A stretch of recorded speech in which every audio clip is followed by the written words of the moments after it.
Olá, boa noite mais uma vez aí.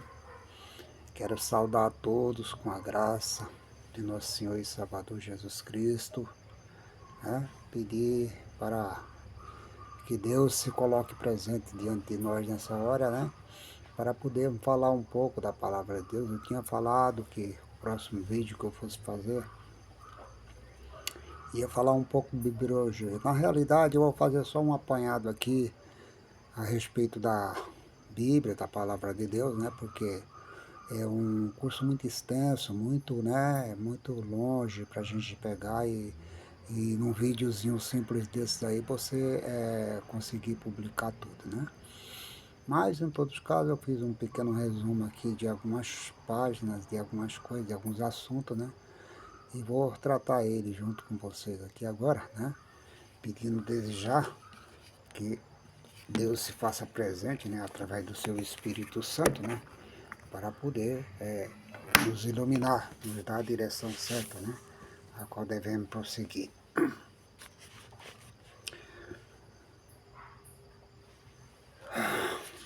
Aleluia. Bom, em primeiro lugar, eu quero falar aqui, antes de eu entrar no assunto, né? Que eu vou propriamente falar, eu quero falar alguns fatos, né? De particularidade da Bíblia, né? Falar alguns fatos de particularidade, porque hoje em dia, como eu tenho falado aí, e como vocês conhecem, né? Que a Bíblia ela foi escrita, né? Durante longos períodos de anos aí, através, né, dos profetas, né? Começaram lá com Moisés. Moisés escreveu os Pentateuco, né, os 5 livros, no deserto, né? Ele, enfim, não teve, digamos assim, ele estava nas cabanas, estava lá, segundo nos tabernáculos, né? Seguindo pelo deserto afora, foi o período que ele escreveu, né? O Pentateuco foram escritos nessas condições assim, os 5 livros principais da Bíblia lá, que a gente tinha conhecimento, né? Gênesis, né? Êxodo, é, Levítico, Números, Deuteronômio, né? Esses livros aí foram tudo escritos lá no deserto, a caminhada pelo deserto. Que Moisés, antes de entrar na Terra Prometida, ele já tinha, no momento que o Senhor mandou ele subir no monte lá, né, para ser recolhido, até aí ele já estava com a sua obra terminada, já tinha feito tudo escrito da parte do Pentateuco, dos livros principais da lei do Antigo Testamento, né? Bom, então nós temos aqui algumas curiosidades que eu quero dividir com vocês. Talvez seja fácil para cada um, mas tem pessoas que não têm às vezes acesso a esse tipo de coisa, né? Quem tem, tem. Quem não tem, né, fica só ouvindo os outros falar e não. Tem muitas pessoas que não costumam, né, levar a Bíblia, andar com a Bíblia, ler a Bíblia, estar com a Bíblia diante de si, né, que é a sua espada, a sua ferramenta, né? Aquele vídeo de ontem à noite eu preguei para vocês a nossa espada de hoje em dia qual que é, né? Mas tudo bem, vamos lá. Primeira curiosidade aqui é o seguinte: a Bíblia só foi dividida em capítulos e versículos, né? Em capítulos em 1250 depois de Cristo, né? 2. Em versículo, em 2 etapas.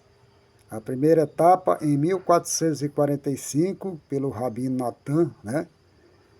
E o Novo Testamento em 1551 por Robert Stevens, né? Stevens, em Paris, que publicou a primeira Bíblia, dividida em capítulos e em versículos, em 1555. Então, eu não estava errado ontem à noite quando eu falei que a Bíblia inteira só foi produzida aí a partir de 1440 e pouco, foi o Antigo Testamento, mas simplesmente só alguns livros ali que foram publicados, né? Que foi quando foi feito o prelo lá, o alemão lá que descobriu a impressora, né? Conseguiu fazer um prelo lá para imprimir. Que o primeiro livro a ser publicado no mundo, é uma das curiosidades também, foi a Bíblia Sagrada. Não existe nem sequer um outro tipo de livro imprimido no mundo, né? Em suas línguas naturais, elas tinham escritas nas pedras, nas cavernas, enfim, em muitos lugares. Mas é assim, em livros, só foi o primeiro livro imprimido, a Bíblia Sagrada, tá? Então, o que aconteceu? Ela foi dividida em capítulos e versículos inteiros em 1555, né? Sendo esta a Vulgata, né? A Vulgata Latina. O Antigo Testamento tem 929 capítulos, 23.214 versículos. Isso é o Antigo Testamento, tá? O Antigo Testamento tem 929 capítulos e 23.214 versículos. Já o Novo Testamento, ele tem 260 capítulos e 7.959 versículos. A Bíblia toda tem 1.189 capítulos, 31.173 versículos.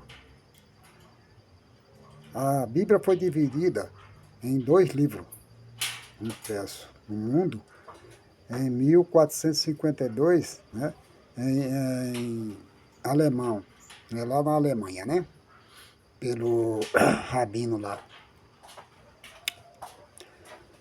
Até 2005, a Bíblia toda já estava traduzida em 2.377 línguas das mais de 6.500 línguas existentes no mundo.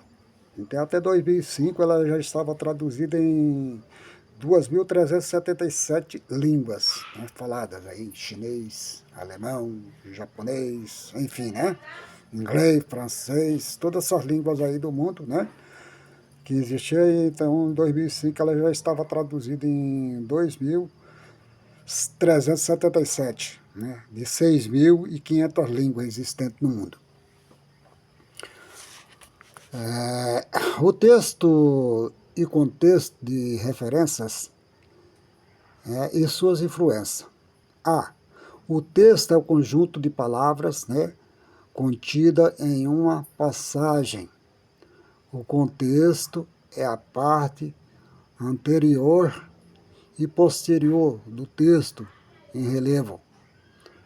O contexto pode ser um versículo, um capítulo ou um livro inteiro. Referência é a conexão direta sobre determinado assunto, além de indicar o livro, capítulo e versículo. A referência pode levar as outras indicações, como indicar a parte inicial do versículo, né? Por exemplo, temos Romanos, né? RM 11,17a. B. Indica a parte finalizada do versículo. Exemplo, o mesmo Romano, capítulo 11, versículo 16b. Né? E SS seria indicar os versículos que se seguem, né? Até o fim, ou não do capítulo. Exemplo, Romano 11, 17, SSS. Então, algumas curiosidades da Bíblia, né, que as pessoas têm que aprender. Muito bem, como eu tinha falado aí a respeito dessa parte aí, dessa curiosidade da Bíblia, né, se alguém conseguiu gravar alguma coisa, né, mas se não gravou é só voltar atrás e ver aí que está escrito, né, quer dizer, eu estou falando aí, é só voltar atrás que você vai ver. Então vamos fazer aqui um resumo de tudo isso e vou começar exatamente a adentrar agora pelo meu estudo principal, que é Por que estudar a Bíblia? Aleluia. Isso é muito importante, hein? Isso que eu vou falar aqui agora é muito importante. Por que estudar a Bíblia? Em primeiro lugar, é o único manual da vida. O crente é salvo para servir ao Senhor. Tá? Então vamos lá. Para o primeiro capítulo, 1 Pedro 2,9 e Efésios 2,10. Vamos lá. 1 Pedro, capítulo 2, versículo 9.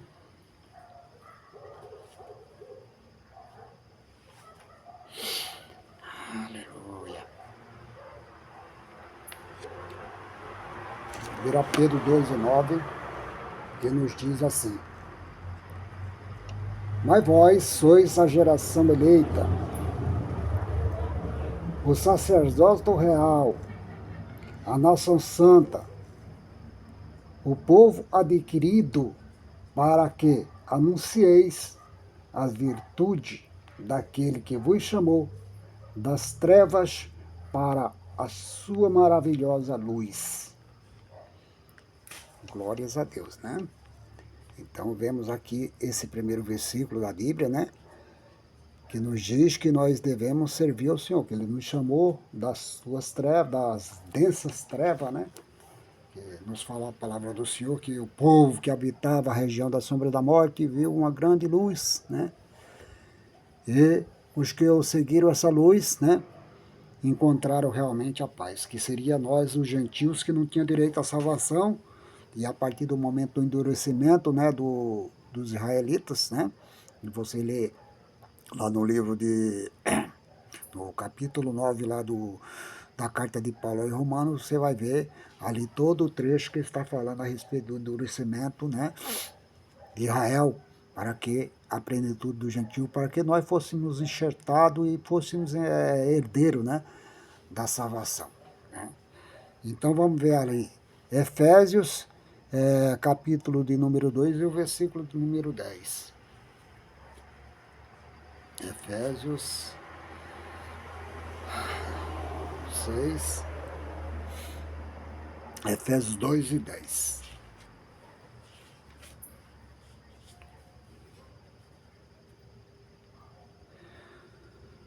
Porque somos feitoria sua, criados em Jesus Cristo, para as boas obras, a qual Deus preparou para que andássemos nelas. Amém?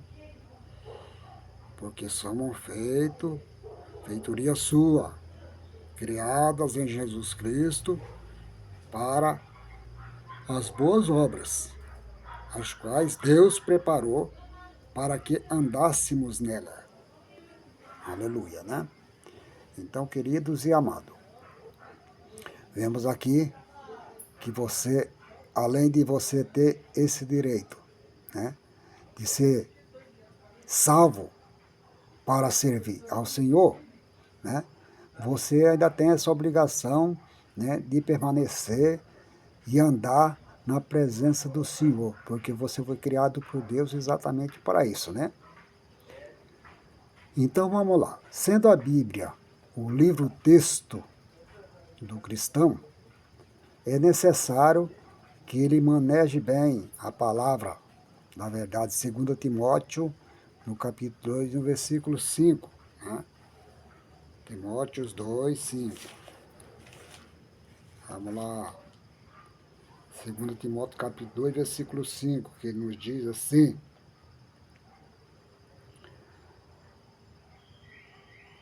E se alguém também militar não é coroado senão militar legitimamente.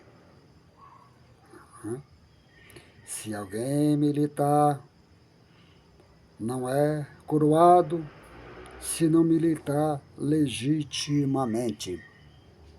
Está vendo aqui a responsabilidade que você tem de estar diante da palavra de Deus, de estar diante da casa de Deus, dirigindo a casa de Deus, né? Porque nesse mesmo livro o Senhor Jesus também disse, o apóstolo Paulo, né, usando ele através do Espírito Santo, diz que aquele, né, que está empenhado na obra de Deus deve se apresentar a Deus como obreiro aprovado, do que nada tem que se envergonhar, né? Ele tem que estar preparado, saber manejar bem a palavra do Senhor, né? Para que possa ensinar para os outros, né? O caminho da verdade.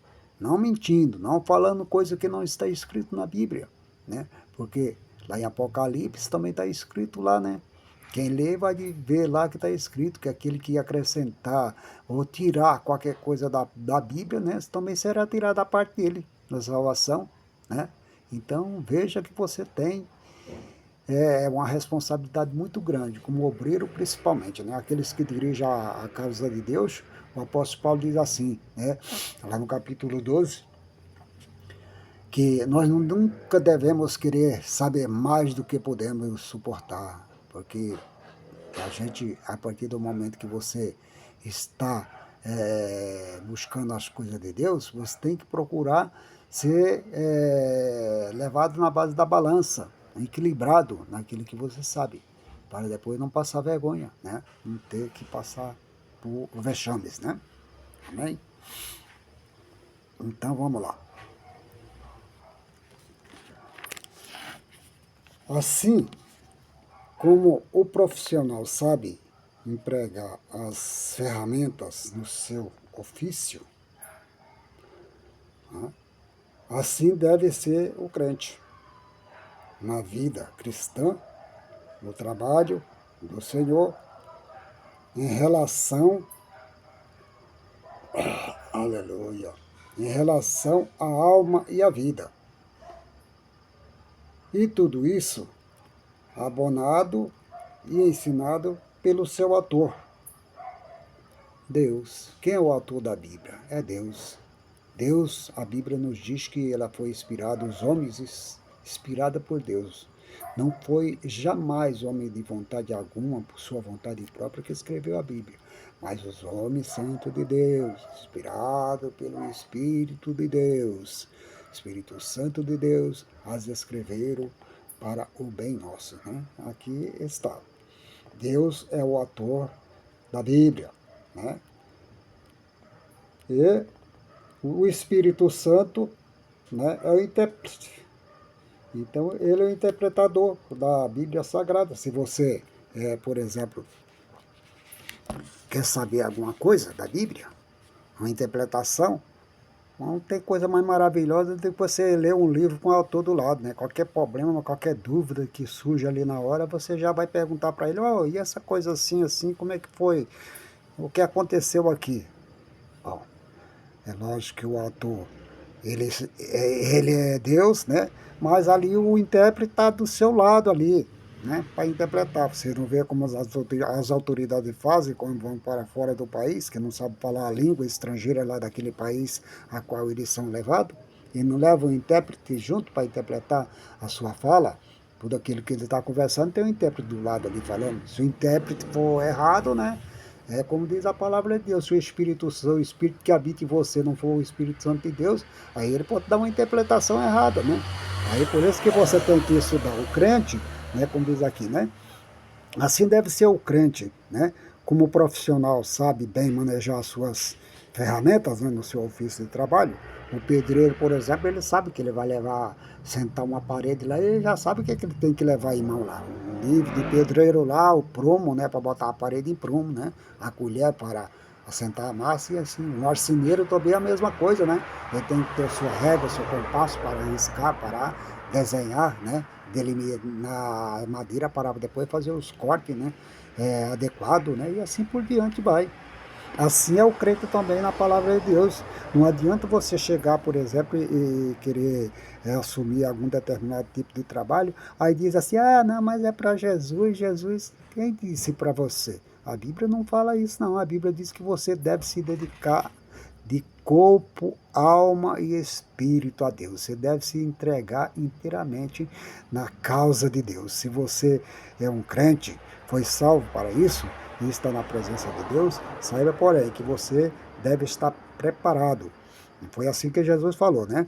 Estais vós, quando vocês foram levados para a presença dos, né, magistrados, né, dos tribunos, dos governantes, dos reis, né? Não ficar solícito, não ficar perturbado com aquele, a vez de falar, porque na mesma hora o Espírito Santo, né, vos dará toda a sabedoria, toda a palavra, o que vocês devem ou não devem falar, né? Muito bem. Isso é uma passagem muito linda de Jesus Cristo, né? São parte da sua doutrina. Mas olha que também está escrito assim, né? Aleluia. Que o Espírito Santo, ele jamais ele vai usar aquilo que você não sabe. Ele só vai usar a tua capacidade. É por isso que você tem que se preparar diante da palavra de Deus, para você ser uma pessoa capacitada e na hora que responder às pessoas, né, falar a verdade. Né?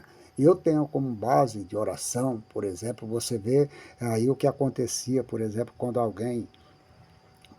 Vamos citar dois exemplos só aqui, porque eu não quero me alongar muito, que as horas estão se passando também aqui, o vídeo está ficando grande, eu já daqui a pouco vou ter que cortar no meio para poder fazer outro aí, porque já se passaram 20 minutos aí. Então, quero dizer o seguinte, que quando a gente está mediante a palavra de Deus, que eu sempre tenho falado que ultimamente são poucos pregadores da palavra de Deus.